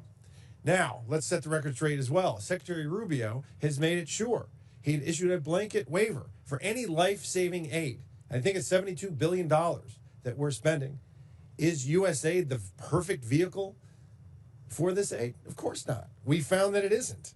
And we also recognize that China has that Belt and Road Initiative, and they're licking their chops. And if we took that $72 billion out, they're going to fill that vacuum. So that's just hyperbolic nonsense that we do not recognize that there's a role to play for the United States in the federal aid space. But what we want to expose is $164 million going to radical organizations, $122 million of it to organizations that have aligned or at least tied to terrorists. So, Mr. Primac, putting aside the massive issues of handing money over to terrorists and such, can you speak to other ways that our foreign aid has actually hurt United States efforts and interests to counter the malign influences, let's say, of the Chinese Communist Party? Our aid has created an international aid dependency. It's become international welfare. We need to put terms on these programs. The whole point of this is to help strengthen countries economically, politically, and become strong allies. We don't do that when we celebrate 30, 40, 50 years in a place. That means we are failing. The point of our jobs is to work ourselves out of a job. If we do that, if we focus more on trade, if we focus more on investment, we're going to create the kind of allies in the developing world that'll make us stronger in combating the China challenge. So you're talking about self-sufficiency, it sounds like. You're talking about taking a developing nation and helping them develop. And that's what they want. One of the countries that come to mind, for instance, that had a successful journey over the last 60 years is like a Singapore. They don't need foreign financial aid from the United States. They're a wealthy city-state now, are they not? Yeah, countries like South Korea, Taiwan, and other places have benefited. Look at them now. Wild successes. Okay, so also, Mr. Primac, while I got you, do you know of if USAID sent any funding toward lab research in Wuhan, China? Just what I've seen in the newspapers. Yeah, clearly we shouldn't be sending our foreign aid to China when they're our greatest adversary. Mr. Unger, thank you for being here. Just to follow up on some of the things that Mr. Gill was asking you, $2 million, and this is a source. This is from the Federal Award Identification Numbers, so this clearly happened on the USspending.gov website. $2 million to quote activity to strengthen trans-led organizations to deliver transgender surgeries. Do you think that's a good use of taxpayer money? I defer to Congress, sir. If Congress appropriated the money and was notified about the program, then I believe it's in the interest of the American people. Do you think it's a good use of taxpayer money? I believe it's a good use of taxpayer money for Congress to appropriate funds. That is very telling. Thank you. I yield back to the chair. Thank you. Thank you. In closing, I want to thank our witnesses once again for their testimony today. And Chairman Comer was going to be here but got tied up. I now yield to the ranking member Stansbury for closing remarks. All right. Well, thank you, Madam Chairwoman. It's always a wild adventure here in the Oversight Committee. And as the language was just used, wild and sloppy is not what's happening in this committee, but what Elon Musk and Donald Trump are doing to our foreign affairs and foreign aid. And in fact, if my friends across the aisle would like to understand the real world impacts of the tens of thousands of Americans who've been laid off and the people who are suffering around the world, go home and talk to your own constituents, because we know they're coming to your town halls, and we know that behind closed doors, you are calling the president and you are calling secretaries and telling them that your constituents are upset and that you don't support what they're doing. So I do not appreciate you all sitting here pretending like this is not what you support, okay? So let's talk a little bit about the gutting of foreign aid and global realignment that's happening under Trump. They're dismantling this agency. They're withholding funds. They're firing tens of thousands of USAID staff. They're hacking federal data systems. They're stranding aid workers across the world. International food aid is rotting in ports. American farmers have lost millions of dollars in income. And a global realignment with our foreign adversaries, including Vladimir Putin, is happening at a scale unlike anything we have seen in American history. And the administration knows that these activities are illegal. They know that they've overstepped their constitutional authority. They know they're violating statutory law. They know they're violating appropriations law. They know that they're violating federal employment laws. And they know that they are reversing American foreign policy in a way that we have never seen before. And Donald Trump and his allies are trying to redefine the Constitution by tweet. They're threatening federal judges, intimidating federal employees, and yes, even members of Congress using the Department of Justice. And why? We don't know, because not a single person from the administration has come here to testify in this committee or in any committee about what DOGE and Elon Musk are actually doing. And if you look at the so-called transparency that Elon Musk put online, the math does not add up. Talk about wild and sloppy. Our friends across the aisle like to talk about how he's some sort of genius. And this dude couldn't even post a simple spreadsheet that adds up. It's literally off by tens of billions of dollars. You guys, that's wild. I mean, like, literally, that's wild. But in spite of this, our friends across the aisle are acting like everything's normal. And last night, they passed a budget resolution that not only is going to gut Medicaid and Medicare, but is going to make these cuts and federal firing permanent, even though they know it is making America less safe. And in the meantime, Elon Musk is actually awarding himself additional federal contracts. In fact, yesterday it was reported that he gave himself the FAA contract for communications. I mean, you guys, this is like graft, waste, fraud, abuse, all of the things. It's happening in front of your eyes, literally, and they are breaking the law while they cozy up to our foreign adversaries. And I know that Donald Trump thinks that he's a king because his social media, of course, he keeps repeating this. But let me say this to you, Mr. Trump. 250 years ago, the people of this great nation rejected a reckless, abusive king, and we won't go back.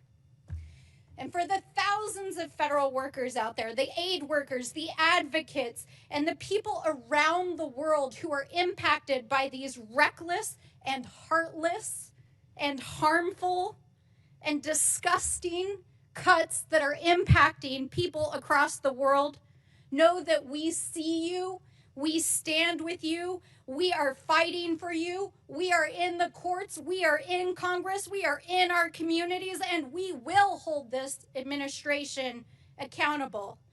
And we will not abandon our allies or our humanity. So with that, I say to all of you, be strong. We will fight back. I now recognize myself for closing remarks. And threats against the President of the United States will not be tolerated by anyone. And the math does add up. The United States is $36 trillion in debt. $36 trillion. There's plenty of spreadsheets that show that. As a matter of fact, there's a debt clock. You can watch it continue to tick upwards every single day. In fiscal year 2024, the government spent over $1.8 trillion more than it took in. And in fiscal year 2025, the interest on our debt is expected to exceed $1 trillion. That's everybody. I don't care how you vote. The American people do not want to continue to fund these propaganda campaigns, regime changes, terrorist, LGBTQ initiatives, diversity, equity, and inclusion, and other Democrat globalist initiatives. And even if the people did want to continue supporting such causes, guess what? They can support them with their own money through private donations. Because the reality is, everyone, we are flat out broke.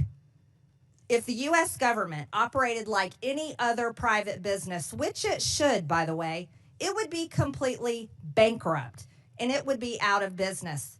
Last year, we spent almost $2 trillion more than we took in. The United States government is not a charity, and it is not to be used and abused by the bureaucracy to implement the far left's agenda and impose it on the entire world. Again, 96% of all political contributions from USAID employees go to Democrat Party candidates or PACs. Perhaps that's why we're hearing all the complaining. The revolving door between USAID employees and NGOs that receive USAID funding is undeniable. Maybe we should consider investigating whether USAID funding has made it back to Democrat campaigns. Has it affected elections? The real questions the American people deserve to know answers to are these. Why are we funding 9 out of 10 news outlets in Ukraine? Why was former USAID Administrator Samantha Power visiting Hungary for the purpose of strengthening democratic institutions when Hungary is a country that is strongly democratic and members of the EU and NATO? Why was USAID co-funding joint programs with George Soros' Open Society to promote radical social agendas throughout the developing world? Why is USAID involved in the canceling of elections in Romania? Why is USAID involved in funding court changes in Albania that resulted in the prosecution of the Albanian opposition leader? Why is USAID funding censorship laws in Brazil to silence Bolsonaro?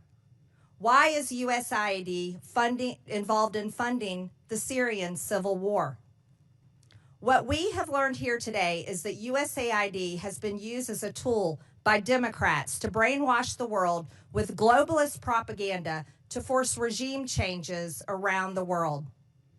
But if USAID funded terrorism that resulted in the death of Americans, then this committee will be making criminal referrals. Lastly, if this is the funding that has come from the USAID, the United States Agency for International Development needs to be abolished.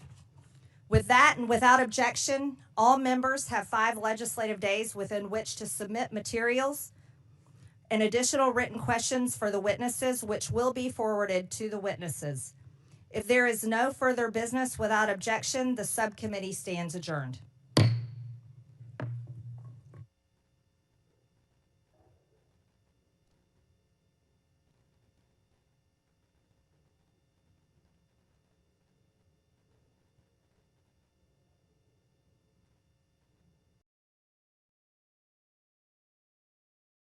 Anybody who tells you they don't understand it, let me repeat it in very simple words. If it saves lives, if it's emergency life-saving aid, food, medicine, whatever, they have a waiver.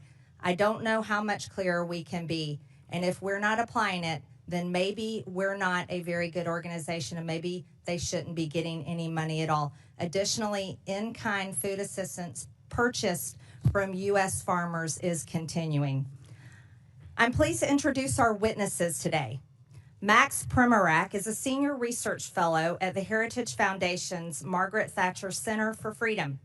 He has more than 30 years of international work experience, including as acting chief operating officer at USAID and as a USAID contractor. From 2018 to 2019, he was an administration envoy to Iraq, overseeing a $400 million genocide recovery initiative to facilitate returns of Christians and other persecuted religious minorities. Greg Roman is the executive director of Middle East Forum. He is a frequent commentator about Middle East affairs on both national and international news channels and studied national security and political communications at American University and Interdisciplinary Center in Herzliya. Tyler O'Neill is senior editor at The Daily Signal and author of The Woktopus, The Dark Money Cabal Manipulating the Federal Government. He is a writer and commentator on federal policy and has appeared on both local and national news outlets. Finally, Noam Unger is the Director of Sustainable Development and Resilience Initiative at the Center for Strategic International Studies and a senior fellow with the Project on Prosperity and Development. He has served at both USAID and the U.S. Department of State. Again, I want to thank all of you for being here to testify today. Pursuant to Committee Rule 9G, the witnesses will please stand and raise their right hand.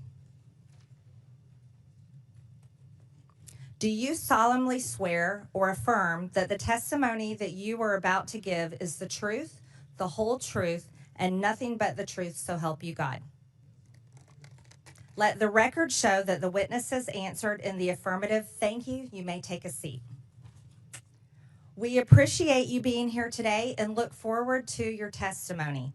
Let me remind the witnesses that we will have read your written statement and it will appear in full in the hearing record. Please limit your oral statement to 5 minutes.